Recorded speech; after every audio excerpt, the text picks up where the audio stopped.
Hi, I'm the multifarious fisherman, and we are indoors for a pretty good reason. I am not in a state where we are required to shelter in place. Obviously, that's the recommendation. We are allowed to get out. Obviously, you want to maintain your social distance and minimize contact as much as possible. I am still working. My job is one that keeps me out there. I'm going into work regular 40 hours a week. It's mid-April. It looks like December. Get what you get, I guess. I'm gonna do a quick video, something I've wanted to talk about for a while and we just hadn't gotten to yet. I'll talk about fishing line. Fishing line is a tool like fishing reels and fishing rods are tools, and not one tool will cover every application. This would be a really short video if I could just say, buy braid, it's great. Because it is great, but for some stuff. The three types of line that you can be dealing with are monofilament fishing line, braided line, and fluorocarbon. There's something to be said for the traditional monofilament.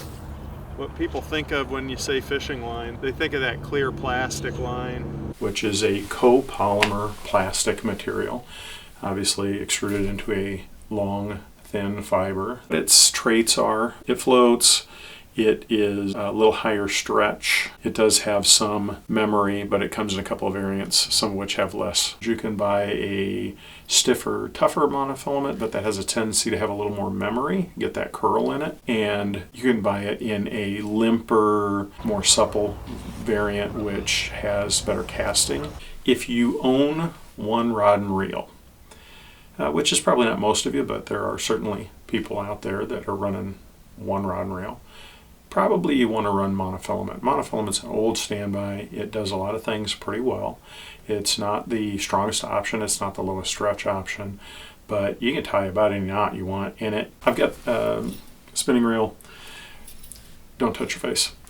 I've got a spinning reel rigged with fluorocarbon, and it's a specific kind of fluorocarbon. Fluorocarbon is not necessarily the best line for spinning reels. Fluorocarbon tends to be more stiff, a little bit more abrasion resistant, but it will get that tighter foam cord curl in it that the stiff monofilaments get. It's more prone to that. Now there are a couple companies that have formulated a specific fluorocarbon for a spinning reel application, and there may be more on the market, but the two specifically that jump to mind are the Seagar InvisX, and Berkeley has a Trilene fluorocarbon XL, and those two will give you better performance in that application. For bait casters, go for it with regular fluorocarbon because it's tough. It behaves pretty well in a bait caster. Won't cause you any additional problem. Braided line, and really specifically, we're talking about super braids, GSP, gel spun polyethylene, materials with brand names like Spectra or Dyneema. And I don't know if they're originally developed but certainly were utilized in bulletproof vests. High strength, small diameter. Kevlar is another one that was used in bulletproof vests for a while, and that was attempted for fishing lines initially, but it doesn't hold up to UV light, which is an attribute that doesn't play well in a fishing line. In a bait casting application, a heavier application, braid is really a good option for that. Certainly all the musky rods that I run, I'm running braid in. The heavier application, like pike and heavy bass applications, I tend to run braid in. Braid has by far the least memory. It is the lowest stretch. It's extremely tough, and it's got the longest longevity.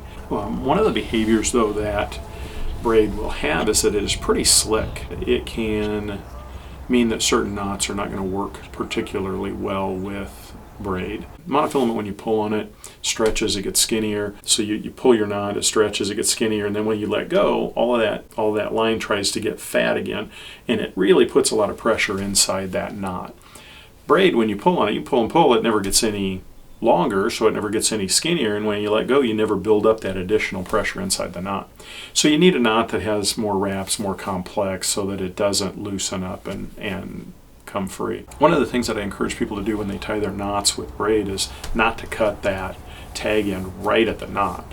because as you fish that, sometimes that knot will slip or tighten a little bit and that tag end can shorten. If it's cut right at the end, you'll have a loop come out. You may end up losing that. I have run nanofill. The thing that nanofill does for you is it is extremely long casting, and that can be a real benefit for particular situation. I really like it when I'm throwing really small things because it adds to your casting distance. Nanofill has a time and a place, and I do like it. Pretty much a spinning reel deal. The knot that I recommend to people is the Palomar, because the Palomar will work in braid, it'll work in monofilament, it'll work in fluorocarbon, and you learn one knot and honestly cover most of your applications. Nanofill's the other one that they recommend they call it a nano knot. It's a modification of a Palomar knot. They package nanofill with the instructions for that knot, so just make sure you're checking that and follow up and do that. Monofilament, because it floats, I like it for topwater baits. I definitely don't like fluorocarbon for topwater baits because your topwater bait obviously is on top, and then your fluorocarbon can hang down and really mess with your hook sets and lure controls, trying to pull down on the front of the bait. And so if you've got a rod, like one rod, where you want to do everything with it, I wouldn't spool it with fluorocarbon. Now, if you got 6 or 8 rods set up and you want one specifically for jigging, running soft plastics, any bait that is a subsurface bait where you got to kind of really feel for the bite, then I like fluorocarbon because it gives you a more direct hookup to your bait. Monofilament, because it floats, if your jig is down on the bottom, and there's an illustration, but if your jig is on the bottom, the monofilament will float up and then run along the surface of the water and go up to your rod. When you go to set a hook with that, first you get bumped, you get a little bit of feel lost because of that big arc that your line goes through. And then when you go to set a hook, you've got to pull that straight. So people think monofilament has much more stretch than fluorocarbon, but in reality, what you're feeling is pulling that line straight because it's floating and buoyant. Fluorocarbon tends to be a more direct line to the jig because it doesn't float. You have a little better feel. You definitely have better, hook set, feels like less stretch. If you spool these lines yourself, you monofilament, do it how you normally do it. Fluorocarbon, same deal. Do it how you normally do it. Just tie it straight to the spool and reel it in.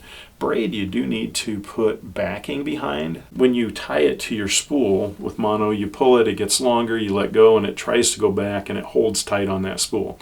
Braid, you can pull and pull and pull. It's never going to stretch that and then try to go back and hold tight to that reel like a rubber band. Braid just gets tight enough that you can kind of get it started and spool it up. Well, what happens as you fish it is looseness works its way back in there.